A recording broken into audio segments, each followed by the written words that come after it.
주께서 사랑하시는 형제들아, 우리가 항상 너희에게 관하여 마땅히 하나님께 감사할 것은 하나님이 처음부터 너희를 택하사 성령의 거룩하게 하심과 진리를 믿음으로 구원을 받게 하심이니, 이를 위하여 우리의 복음으로 너희를 부르사 우리 주 예수 그리스도의 영광을 얻게 하려 하심이니라.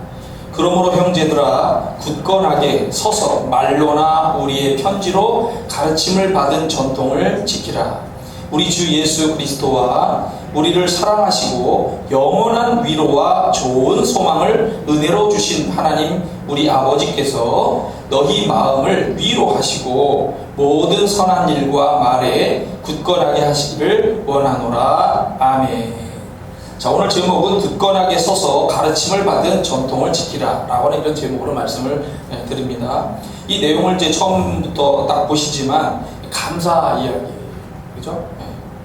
물론 여기서 사도 바울은 데살로니가 교회 성도들이 구원을 받았다, 하나님이 택하셔서 구원을 받았다라고 하는 것을 이렇게 감사하는 것이지만, 오늘 또 절기상으로 종교력의 마지막 주일입니다. 오늘이 개념상으로. 그래서 크리스마스를 맞이하는 대강절, 강림절, 대림절이라고도 하는데, 이 절기가 시작되는 다음 주부터 시작해서 종교력이 출발이 되어지고 오늘 마지막이 되는 날이에요. 한 해의 마지막 개념으로. 그래서 이 감사하는 그런 마음을 가지고 또 이렇게 마무리를 져야 되는데, 그런 감사에 대한 말씀이 나와서 저는 개인적으로 굉장히 기뻤습니다. 자, 여하튼 데살로니가 교회 성도들이 하나님이 택하셔서 구원을 받게 된 것을 감사한다. 자, 이런 얘기를 하는데, 이 내용을 보면은, 자, 13절입니다. 하나님께서 너희를 처음부터 택했다는 거예요. 자, 처음부터라고 하는 말은 헬라어로 아파르켄이라는 말인데, 이게 영원 전부터 택했다, 창세 전부터 택했다라고 하는 이런 뜻입니다.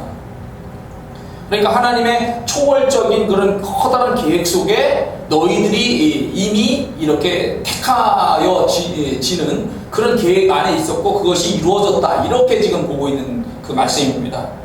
우리가 세상에서도 보면 건물을 커다랗게 질 때, 지금 우리나라 이제 건설 사업들이 굉장히 그 세계에서 인정을 받고 있거든요. 우리나라 뭐 조선 사업도 지금 뭐 엄청나게 그 인정을 받고 있는데, 아주 어려운 코스, 뭐 다른 나라의 건설사들이 포기한 그런 건물들이나 어떤 구조물들도 우리나라 기업이 가서 그거를 아주 기적적으로 해결을 해내는 거예요. 그래서 우리나라 건설사들이 이렇게 그 세계 속에 지금 뜨고 있는데, 건설을 할 때 제일 기본적인 것이 이 계획서란 말이에요. 근데 그걸 하나하나씩 해서 어떻게 이거를 해나갈 것이며, 어떠한 과정으로 해나가는 것이 좋을지의 방법이 없을 때는 방법도 찾으면서 계획을 쭉 마련해 나갑니다. 사람도 어떤 일을 완성할 적에는 그렇게 계획을 세워 나가는데, 이 초월적인 신 하나님께서는 창세 전부터 미리 계획을 이렇게 짜 놓으셨는데, 그 중에 너희들이 이렇게 구원받는 것도 하나님의 계획 속에 있었다. 그것이 이루어지는 것이 감사하다, 이런 얘기죠. 에베소서 1장 4절에 보면, 곧 창세 전에 그리스도 안에서 우리를 택하사 우리로 사랑 안에서 그 앞에 거룩하고 흠이 없게 하시려고, 이렇게 이제 쭉 말씀이 나가는데, 창세 전에 그리스도 안에서 우리를 택하셨다라고 하는 하나님의 이 놀라운 섭리를 이야기하고 있습니다. 자, 그러면 하나님이 우리를 창세 전부터 알고 있다, 계획하셨다라고 하는 것에 우리는 믿음의 자부심을 이제 가져야 돼요. 긍지를 가져야 되는데, 택하셨다라고 하는 이 말은 헤일라토라고 하는 그 말인데요, 구약에서 하나님이 이스라엘 백성들을 선택할 때 사용된 말입니다. 우리가 이스라엘 백성들을 성민이라고 하거든요. 거룩한 백성이다. 신명기에 신명기서는 이제 모세가 율법이 만들어지기 전부터의 역사를 쭉 이렇게 정리를 쭉 해주죠. 역사를 쭉 정리해주면서 출애굽하면서 하나님 만나고 율법 받고 이렇게 하면서 어떻게 역사가 진행되어져 왔는지를 쭉 설명하는 것이 신명기예요. 근데 이 신명기에서 얘기하는 핵심 포인트, 하나님과 계약을 맺은 백성이라는 거예요, 너희들이. 그래서 너희들은 여호와 하나님의 성민이다, 거룩한 백성이다. 네 하나님 여호와께서 지상 만민 중에서 너를 자기 기업의 백성으로 택하셨다. 근데 그 택하신 이유가 있어요. 그 그 택하신 것이 다른 민족보다 너희가 숫자가 많기 때문에 그러니까 힘이에요. 그거는 힘, 어떤 경제력 여러 가지 다 들어가는데 숫자가 많기 때문에 그런 것이 아니고 오히려 가장 작기 때문에 택함을 받았다. 이렇게 역설적인 이야기를 또 이야기를 합니다. 또 신명기 10장 15절에 보면 여호와께서 내 조상들을 기뻐하셨다. 그들을 사랑하셨다. 그 조상은 아브라함, 이삭, 야곱이죠. 아브라함, 이삭과 야곱을 하나님이 기뻐하시고 사랑하셨다는 거예요. 그래서 너 후손인 너희들을 만민 중에서 택하셨다. 이것이 이제 강조됩니다. 그리고 신명기 26장으로 가면은 여호와께서 너를 그 지으신 모든 민족 위에 뛰어나게 하사, 뛰어나게 만들어 놓으신다는 거예요. 작지만 뛰어나게 하시고 찬송과 명예와 영광을 삼으셨다. 그가 말씀하신 대로 너를 네 하나님 이스라엘의 성민이 되게 하시리라. 자, 이 내용을 보면은 하나님이 물론 기뻐하시고 사랑하시는 것이 있긴 있습니다만은 내용 자체로 보면은 어떤 그 좋은 장점이 많기 때문에 하나님 택하셨다는 이런 얘기가 없어요. 단점이에요. 경제력도 약하고 힘도 약하고 숫자도 얼마 안 되는 거니까. 그런데 하나님이 너희들을 백성으로 삼았다. 왜? 하나님의 특별한 은혜가 있는 거죠. 특별한 은혜가 이스라엘 백성들에게 이렇게 주어졌기 때문에 이스라엘 백성들은 어떻게 해야 됩니까? 감사해야 된다는 거예요. 하나님의 내가 찬송이 되었다. 하나님의 명예가 되었다. 하나님의 영광이 되는 그런 특권을 입었다. 그리고 지금 하나님이 데살로니가 교회 성도들을 택하셨다. 많은 이방인들 가운데서 너희를 부르셨다. 여기에는 그 이스라엘 백성들에게 함께 하셨던 하나님의 특별한 은혜처럼 너희들을 향한 특별한 은혜가 있는 것이고 너희들은 여기에 대해서 내가 얘기하지만 감사하다. 너희들도 물론 감사해야 되는 거고 난 정말 감사하다. 오늘 우리가 예수님을 믿고 구원에 이르게 된 것, 우리가 굉장히 훌륭하기 때문에 그런 것이다? 아닙니다. 성경은 우리에게 말씀하시기를 우리가 너무나도 부족하고 죄악 가운데 있지만 그럼에도 불구하고 예수 그리스도를 의지하는 그것을 예쁘게 보시고 우리를 구원해 주신다는 거예요. 창세전부터 우리를 계획하셔서 부르시는 하나님의 특별한 은혜가 있기 때문에 우리가 이렇게 하나님을 믿게 되었다라고 이렇게 얘기를 하고 있습니다. 그래서 마찬가지로 감사해야 되는 것이다. 감사합니다. 믿음의 사람 노아 같은 경우는 의인이다, 당대의 완전한 자다, 하나님과 동행하였다 라고 하면서 노아를 칭찬을 합니다. 그래서 그는 그런 홍수 심판으로부터 구원받는 그런 그 인류의 그런 어떤 대표적인 사람이 됐습니다만은 아브라함 같은 경우는 그게 아예 없어요. 아브라함이 의인이다, 당대의 완전한 자다, 하나님과 동행했다, 그게 아닙니다. 아니, 우상단지 섬기는 그 메소포타미아 문명 속에 갈대아 우르라고 하는 곳에서 그 아버지도 우상을 섬겼던 사람이에요. 분위기로 보면.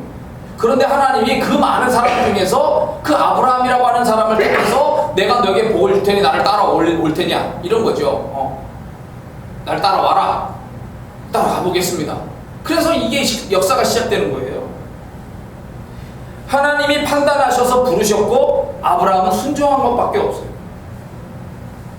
하나님의 은혜가 두드러지는 겁니다. 하나님의 특별한 은혜로 아브라함을 부르셨다. 그래서 감사할 수밖에 없는 거예요. 아브라함. 자, 성령의 거룩하게 하심과 진리를 믿음으로 구원을 받게 하셨다 라고 이렇게 표현을 하고 있습니다. 성령의 거룩하게 하심과 진리를 믿음으로 구원을 받게 하셨다. 자, 성령 하나님은 제3위 하나님이십니다. 우리가 듣고 보는 하나님의 이 말씀, 진리의 말씀을 우리가 잘 듣게 하고 깨닫게 하고 기억나게 하시고 예수 그리스도를 믿어서 구원에 이르도록 도와주시는 분이십니다. 우리가 진리의 말씀을 믿는다고 할 때 이 진리는 성경 말씀, 우리에게 핵심적인 말씀인데 이 말씀의 핵심은 예수 그리스도고 예수 그리스도의 핵심은 예수 그리스도의 죽으심과 부활이에요. 예수 그리스도의 죽으심과 부활을 나의 죽음과 나의 부활로 받아들일 때 우리는 예수 그리스도의 구원에 주시는 구원을 얻을 수가 있다. 이거를 잘 깨닫게 하시는 분이 성령님이시다. 성령님은 우리를 하나님의 자녀와 백성으로 인정해 주십니다. 불완전한 우리가 예수 그리스도의 피의 공로를 힘입을 때 우리의 죄악을 씻어주시고 거룩하게 하시는, 우리를 의롭다라고 칭해 주시는, 칭의라고 하는데 칭의라고 하는 그런 것을 주시는 거예요. 그분은 보혜사라고 그랬습니다. 보혜사라고 하는 뜻이 곁으로 부른다라고 하는 말입니다. 곁으로 부른다. 곁으로 불러서 뭘 어떻게 하겠다? 친구가 되어주는 거예요. 친구. 우리 친구가 되어주신다. 위로자가 되어주신다. 상담자가 되어주신다. 헬퍼, 돕는 이가 되어주신다. 그래서 필요한 능력과 필요한 은사를 주셔서 우리가 주님의 일을 기쁨으로 감당할 수 있도록 이렇게 역사해 주시는 분이에요. 성령님의 역사는 우리 안에 평안과 기쁨과 충만함을 자꾸 주셔요. 우리 안에 자꾸 이런 평안과 기쁨과 충만이 없어진다고 한다면 그런 것을 달라고 기도를 해야 합니다. 그 외적인 것은 악한 악령의 역사들이 역사하기 때문에 우리가 성령의 안에 역사를 경험하기 위하여 내 안에 평안이 빼앗기지 않도록, 내 안에 기쁨이 빼앗기지 않도록, 내 안에 충만이 빼앗기지 않도록 기도 생활을 해야 되는 거예요. 그게 안 하면 빼앗기는 거예요.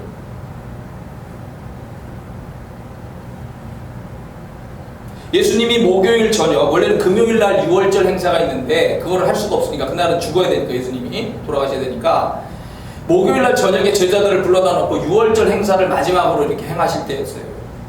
예수님이 포도주 떡을 나눠주시고 식사를 한 다음에 이렇게 팔을 걷고 수건 들고 나오시죠. 그죠? 배에다 물을 떠가지고.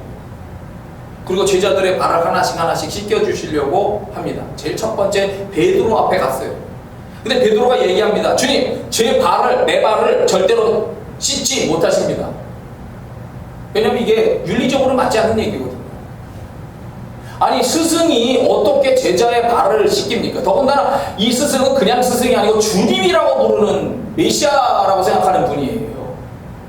그런데 스승이 내 발을 씻겼다라고 하는 것도 충격적인 일입니다. 윤리적으로 유대인의 어떤 기본적인 가르침에서 보면 이거는 말이 안 되는 얘기예요. 절대 있을 수 없는 이야기죠. 그런데 주님이, 메시아가 내 발을 씻긴다고요? 이거 절대 안 됩니다. 근데 주님이 말씀하십니다. 내가 너를 씻어주지 아니하면 내가 나와 상관이 없다. 상관이 없다. 씻는다라고 하는 것은 이게 구원의 의미가 있어요. 구원의 의미. 구원을 위해서 오신 예수님의 사역이죠. 그런데 이 구원을 위하여 너희들을 씻겨준다라고 하는, 이렇게 깨끗하게 한다라고 하는 이 사역의 중요한 의미인데, 이거를 만약에 내가 씻기지 않는다면 너는 사탄의 자식으로 그냥 가만히 있게 되는 거예요. 하나님의 영역 속으로 들어가려면 씻김을 받아야만 들어가는 건데, 네가 절대적으로 씻지 마라 라고 얘기를 하면 너하고는 상관이 없다. 너는 사탄의 영역 속으로 가 있는 거예요. 세상의 생각과 세상의 윤리와 세상의 개념으로만 생각하면은 예수님의 행동은 잘못된 행동이에요. 이상한 짓이죠. 심하게 보면 미친 짓입니다. 근데 그 미친 짓, 이상한 짓을 예수님이 하고 있단 말이에요. 그거가 내 개념과 내 생각과 내 윤리, 가르침의 윤리로 볼 때는 이게 안 맞아. 그러나 내 생각을 버려야 되는 거예요. 내가 기존에 가지고 있었던 개념, 기존에 가지고 있던 생각, 어떤 윤리적인 생각을 내가 포기를 해야만 그분을 이해하게 되는 거예요. 이게 어려운 문제인 겁니다. 간단하지가 않아요. 이게 사실은 간단한 문제가 아닙니다. 아니, 어떻게 선생님이, 주님이 나의 발을 씻겨요? 있을 수 없는데 제가 해드려야죠. 제가. 근데 아니라는 거예요. 내가 해야 된다는 거예요. 네가 발을 씻지 않으면 나와 상관이 없다라고 하는 말에 베드로는 꼼짝없이 자기의 입을 닫아 걸 수밖에 없었고, 주님 제 발을 씻겨주세요 하면서 제 몸까지 다 씻겨달라고 얘기합니다. 그러니까 너 이미 씻은 사람은 괜찮다 하고 발만 씻겨주시죠. 그러니까 구원에 이르게 되는 이 과정 속에 보면은 우리가 가지고 있는 어떤 생각, 세상적인 생각이나 세상적인 윤리나 세상적인 가치관을 버려야 돼요. 주님이 행하는 일이 이상한 일이라고, 그 이상한 일을 따라갈 수 있는 순종의 마음이 있어야만 이 문제가 해결이 되어지는 거예요. 아브라함도 마찬가지잖아요. 어느 날 갑자기 신이 나타나가지고 야 내가 너에게 복을 줄 테니 너 여기 있는 거 다 버리고 포기하고 이 아버지 집 땅 이런 거 다 포기하고 그냥 날 따라서 떠나자. 여러분 안정적으로 살고 있는 집안도 어떻게 떠나자 그러면 그게 떠나집니까? 내 생각과 윤리와 가치관 개념으로서는 그게 안 맞는 거예요. 이상한 일이죠. 근데 구원은 그분을 믿고 신뢰하는 거죠. 신뢰하고 따라가보는 거예요. 내 개념을 버려야 돼. 내 생각과 윤리 개념을 버려야 된다. 이게 어려운 문제인 거예요. 근데 성령님은 그것이 되게 만들어주신다는 거지. 그게 되게. 내가 안 믿어져. 내가 이해할 수가 없어. 근데 그게 이해되어지게 만들어주신다는 거예요. 성령님의 역사. 출애굽기 30장. 자, 제사장들이 성막, 옛날에 이제 성막 회막이라고 했죠. 성전이고요. 옛날에 텐트였어, 텐트. 옛날에 이제 성전으로 건물로 솔로몬이 짓지만 성전 앞에서는 텐트였어요, 텐트. 이동할 수 있는 텐트로 만들어진 것을 성막, 회막 이렇게 이제 얘기를 표현합니다. 자, 근데 겉으로 볼 때는 텐트죠. 텐트야. 텐트고 그 안에 벗게 만들고 지성소 있고 그런 거죠. 그런데 제사를 드려야 돼요. 자, 제사를 담당하는 사람이 제사장입니다. 제사장이 그 하나님을 만나고 하나님을 위한 이 제사를 드릴 때 회막에 들어갑니다. 회막에 들어가는데 죽지 않을 수 있는 방법이 있어요. 잘못하면 죽는다는 얘기예요. 죽지 않는 방법은 뭐냐면 물로 씻어야 돼요. 자기를 정결케 먼저 한 다음에 회막에 들어가야 돼요. 제단 가까이 가서 그 직분을 행하여 여호와 앞에 화제를 드릴 때에도 그리할지니라. 회막을 들락거리는 것뿐만 아니라 왜냐면 거기 이제 떡상, 불상 이런 게 있기 때문에 그것도 교체도 해야 되고 예를 들자면 그죠? 그리고 제사드리는 바깥에 제단에서 드린 거를 가져다가 앞에다가 피를 뿌리고 향단은 불도 켜고 기름도 교체해야 되고 떡도 교체해야 되고 뭐 이런 것들이 이제 있단 말이에요. 근데 제사를 드리는 행위뿐만 아니라 거기를 들락날락 할 때 제일 기본적으로 해야 될 게 뭐냐? 물로 씻어야 된다 이거예요.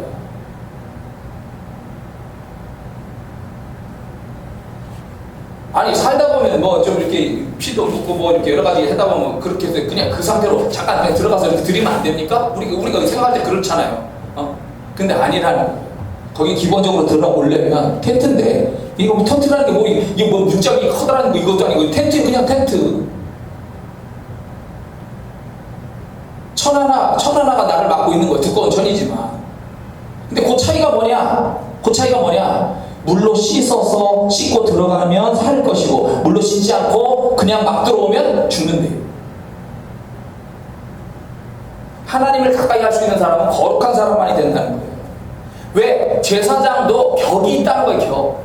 지금 너희가 믿는 섬기는 하나님은 하나님이라고 하는 격이 있는 거예요. 그 격이 뭐냐면 분수, 품위예요. 하나님의 분수, 높은 수준이 있는 거고 품위가 있어. 마찬가지로 그 하나님을 섬기는 제사장들은 격이 거기에 걸맞아야 된다는 거예요. 그 분수와 품위가. 아무 불이나 하나님 앞에 막 드리고 술 취한 채 뭐 예를 들어서 이렇게 해서 대충 드리고 찢지 않고 그냥 어떻게 해서 한번 그렇게 해도 안 보이는 하나님이시니까 좀 봐주고 뭐 이런 게 아닌 거예요. 하나님은 하나님을 믿는 사람들의 격을 높여주시기를 원하는 거죠. 우리가 믿음으로써 구원을 받고 거룩하게 되어진다는 것은 하나님의 수준으로 우리의 격을, 이 분수와 품격을 높여주려고 하는 거예요.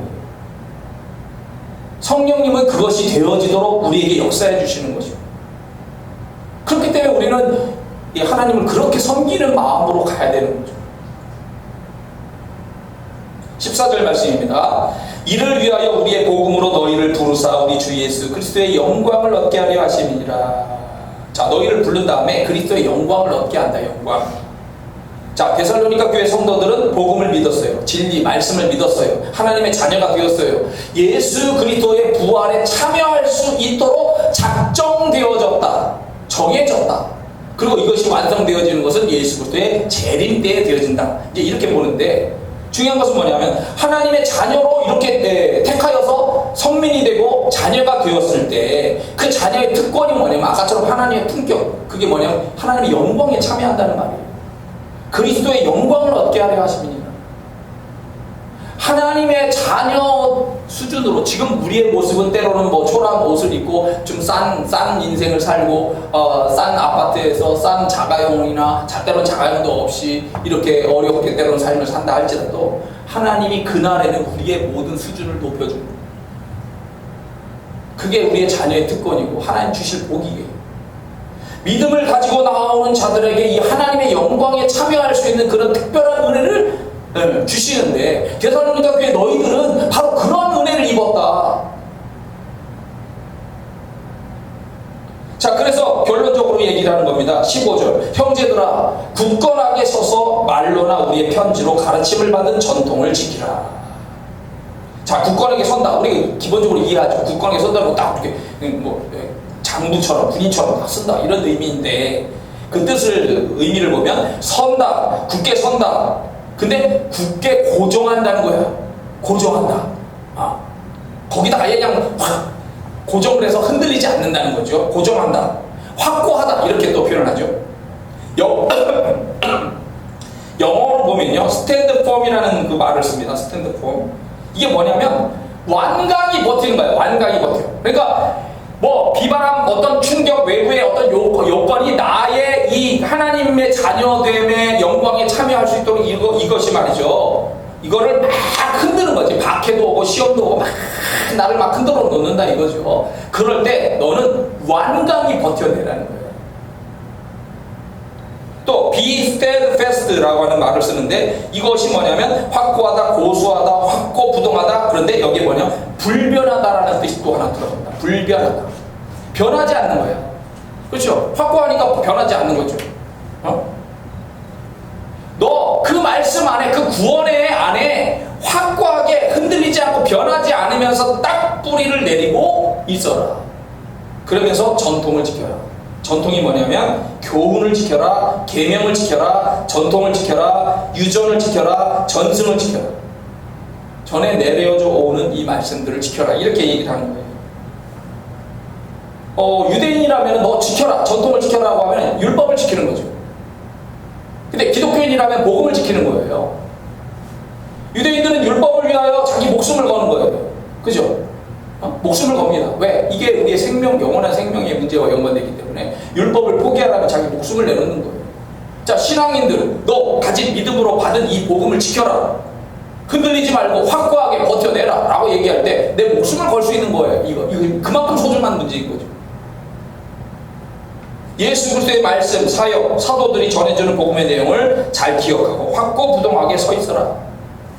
율법적인 것이든 종말적인 것이든 거짓 교사로 인해서 흔들리는 것이든 너의 신앙을 흔들어 놓는 많은 세상의 교훈과 가르침과 윤리들이 막 들어와가지고 너를 막 쓰러뜨리려고 애를 쓰게 되지만 너는 그 믿음의 올바른 가르침 안에서 쫙 서 있어라. 딱 서 있어라.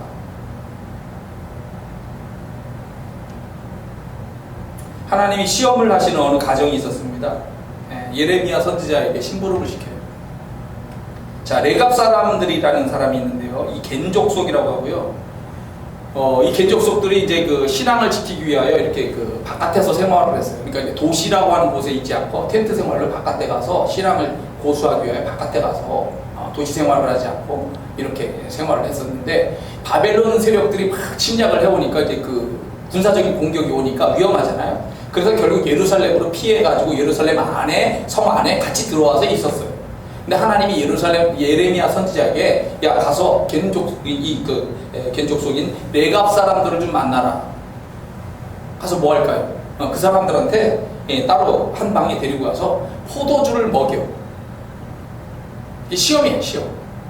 그래서 이제 예레미야가 갔죠. 가가지고 자 레갑 사람들 다 집합하시오. 하나님이 얘기하신 것이 있어서 자 한 방으로 다 모이시오. 그 남자들이 쫙 모였겠죠. 자, 포도주가 가득한 그릇을 갖다 놓고 술잔들을 쫙 놓고 말이죠. 자, 너희들 이걸 마셔라 라고 얘기를 했어요. 그러니까 이 레갑 사람들이 얘기를 합니다. 저희 선조되는 요나답, 이게 이제 그 여호나답이라고 하는데 요나답이 옛날에 북왕국 이스라엘의 역사에 가장 악한 왕이 아합 왕이에요.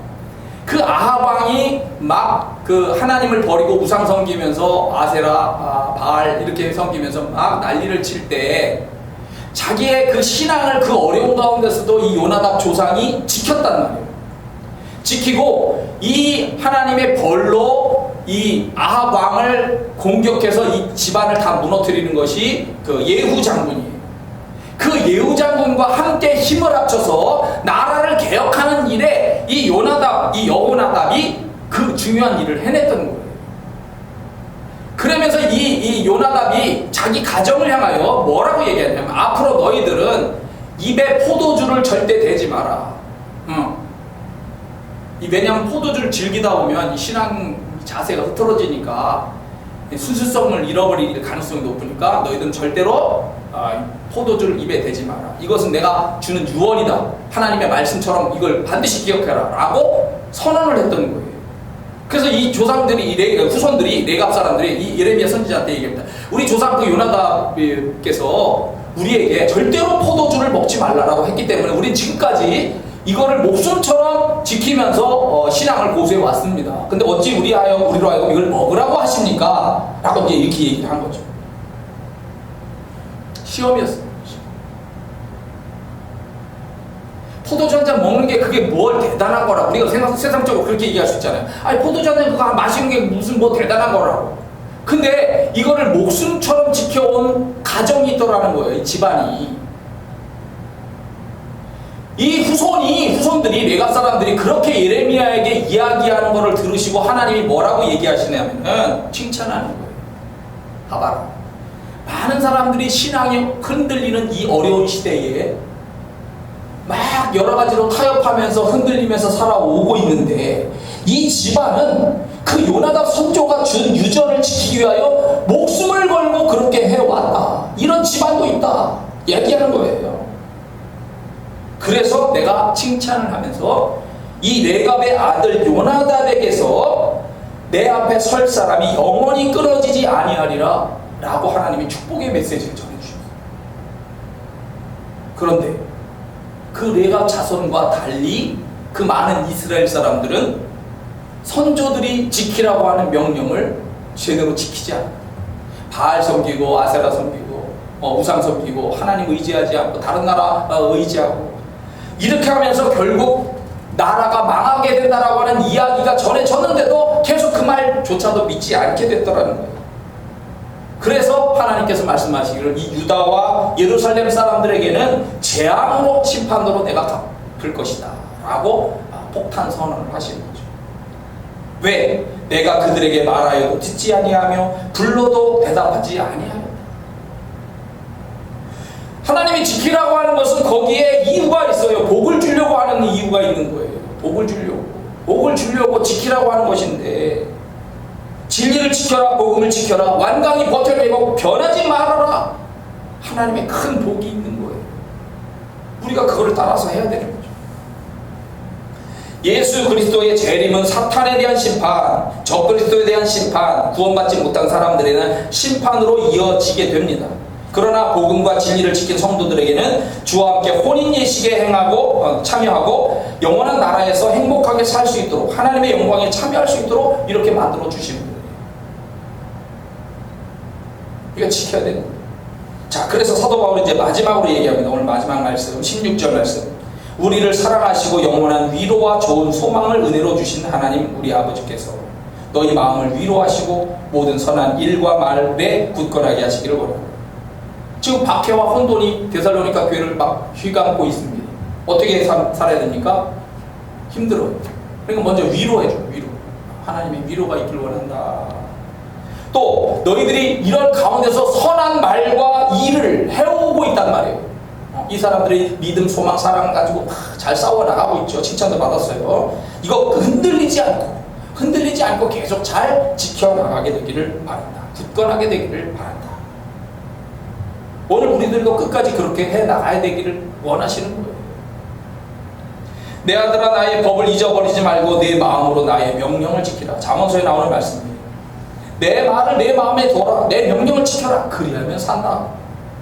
훈계를 굳게 잡아 놓치지 말고 지켜라. 이것이 내 생명이다. 내 눈에서 떠나지 말게 하며 내 마음속에서 지켜라.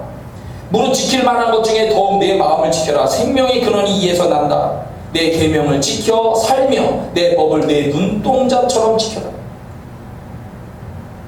왜 지키라고 자꾸 얘기를 합니까? 그게 생명이기 때문에, 그게 복이기 때문에, 그게 그리스도의 날에 영광에 참여할 수 있는 그런 큰 은혜가 되기 때문에. 마지막 이야기하고 마칩니다.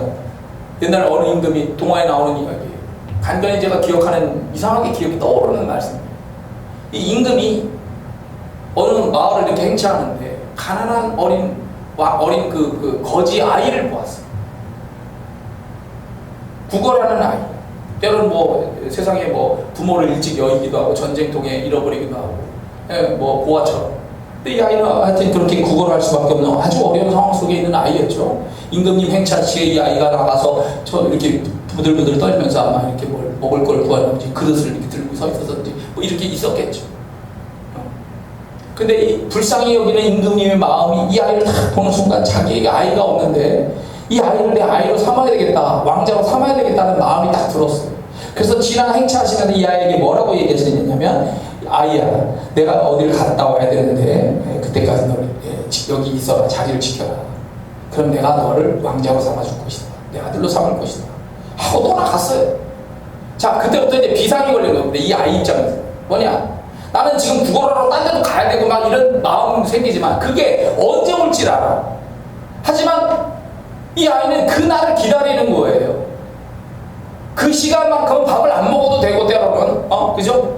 오줌을 그 옆에서 뭐 싸더라도 이렇게 해서 그 시간을 그 자리를 지키기 위해서 말이죠. 석양이 넘어가고 바람이 불고 때로는 뭐 비바람이 불어서 들어가고 싶은 마음이 들어도 그 아이는 거기를 있는 거예요. 왜? 그 소망을 다 붙잡고 있는 거니까. 자리를 지켜요. 자, 믿음, 구원, 영광의 소중함을 알고 우리가 이걸 잘 지켜나가는 그런 전통까지 지키면서 이렇게 가면 이 데살로니가 교회를 향한 사도 바울의 그런 귀한 말씀처럼 우리들도 복을 받을 것이고, 이 구원을 잘 지킬 때 우리도 하나님의 귀한 자녀로서 하나님의 영광에 참여하는 그런 복을 누리게 되리라 믿습니다. 다 같이 한번 기도하겠습니다. 굳건하게 서서 가르침을 받은 전통을 지키라. 오늘 귀한 말씀을 생각하면서 기도합니다.